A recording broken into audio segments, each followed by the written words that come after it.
एक नवविवाहित युवक एक संत के पास गया और हिम्मत कर उनसे पूछ बैठा कि गुरुजी, एक आदर्श पत्नी के क्या गुण होते हैं। पहले तो वो संत मुस्कुराए और फिर उस युवक से बोले कि लगता है तुम्हारी अभी अभी शादी हुई है और तुम थोड़े चिंतित भी लग रहे हो।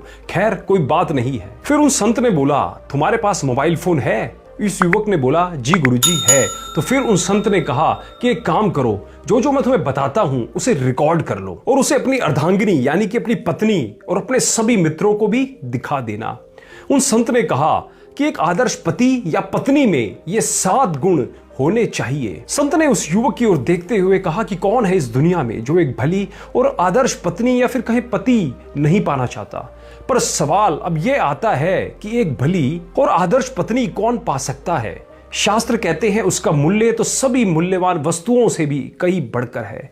शास्त्र कहता है कि एक बुद्धिमान पत्नी अपने हाथों से अपना घर बनाती है। धन और संपत्ति तो पुरखों से अर्थात दादा परदादा आदि से मिल सकती है, लेकिन एक बुद्धिमान पत्नी या पति परमेश्वर की कृपा से ही प्राप्त होता है। चलो तुम्हें बताता हूं एक आदर्श पत्नी के 7 गुणों के बारे में।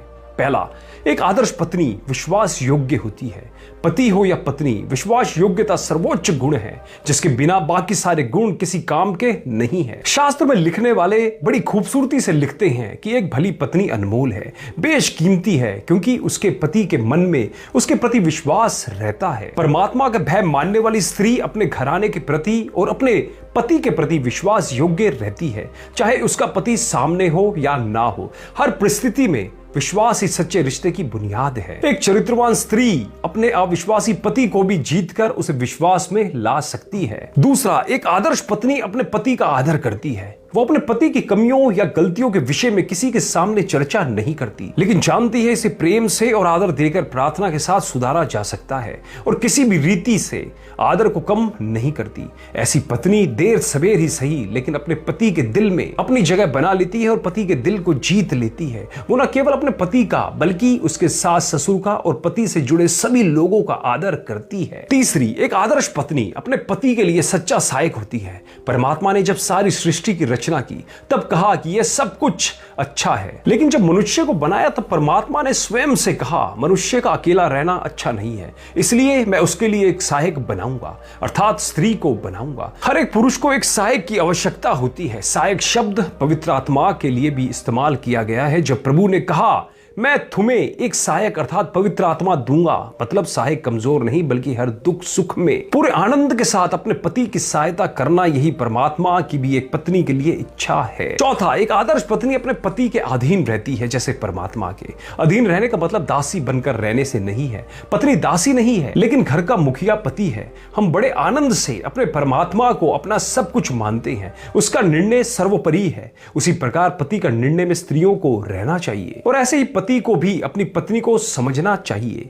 गलत निर्णय में अपने पति के साथ ना रहें। इसे समझें, जिस प्रकार से एक राजमहल में 2 राजा नहीं रह सकते, उसी प्रकार एक परिवार के दोनों पहिए एक ही दिशा में चलने चाहिए। पति पत्नी दोनों को सोच विचार कर निर्णय लेने से परिवार बना रहता है। स्त्री पति को एक लीडर के रूप में देखती है। पांचवा, एक आदर्श पत्नी मेहनती होती है। एक बुद्धिमान पत्नी अपने घर को बनाती है। घर बिगाड़ने वाली स्त्री मूर्ख होती है। शास्त्र बहुत ही सुंदर रीति से एक आदर्श पत्नी की व्याख्या करता है और वो व्याख्या यह है कि वह बड़े भोर को उठ जाती है और बड़ी प्रसन्नता से सभी कामों को करती है।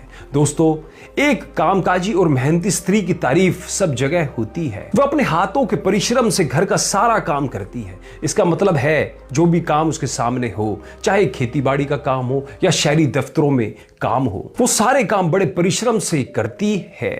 छठा, एक आदर्श पत्नी अपने पति का मुकुट होती है। एक आदर्श पत्नी अपने पति पर हमेशा शिकायत नहीं करती रहती, बल्कि वह उससे सराहती है, उसका सम्मान करती है और विचार करती है किस प्रकार उसके पति का सम्मान हो सके। वो पैर की जूती नहीं बल्कि कृष्ण गीता रामायण बताती है पत्नी पति के सिर का मुकुट है। वो अपने पति के संग संग एक टीम के जैसे काम करती है। एक टीम में कोई बड़ा या छोटा नहीं होता। यदि टीम का साथी हार रहा है मतलब पूरी की पूरी टीम ही हार रही है। समाज में पति की हार पत्नी की भी हार है, लेकिन पति की जीत पत्नी की भी जीत है। ऐसे घरों के बच्चे भी बुद्धिमान होते हैं क्योंकि वह देखकर सीखते जो हैं। सातवां, एक आदर्श पत्नी धन के विषय में भी बुद्धिमान होती है। एक बुद्धिमान स्त्री पैसों के रखरखाव अर्थात सेविंग एंड इन्वेस्टिंग के विषय में अच्छी जानकारी रखती है। सभी दिन समान नहीं होते, लेकिन पैसों के विषय में जानकारी हमेशा लाभदायक होती है। कैसे इसे बचाया जाए और कहां सावधानी से और बुद्धिमानी से इसको लगाया जाए। उन महात्मा ने कहा कि बेटे, ये सारी खूबी एक स्त्री, एक पत्नी में ही नहीं बल्कि एक पुरुष, एक पति में भी होनी चाहिए, तभी जीवन और घर स्वर्ग बन सकता है। तो दोस्तों, आप भी उन संत की बातों से सहमत हैं तो अपने भी मूल्यवान कमेंट हमें कमेंट बॉक्स में जरूर लिख के भेजिएगा और इस वीडियो को ज्यादा से ज्यादा अपने दोस्तों के साथ, रिश्तेदारों के साथ शेयर भी जरूर कीजिएगा, जिनसे उन्हें भी एक अच्छे पति और एक अच्छे पत्नी की 7 गुणों के बारे में पता चल सके और यदि ये गुण उनमें ना हो तो वो उसे अपना सके, उसको सीख सके, जिससे उनका घर भी स्वर्ग बन सके। धन्यवाद।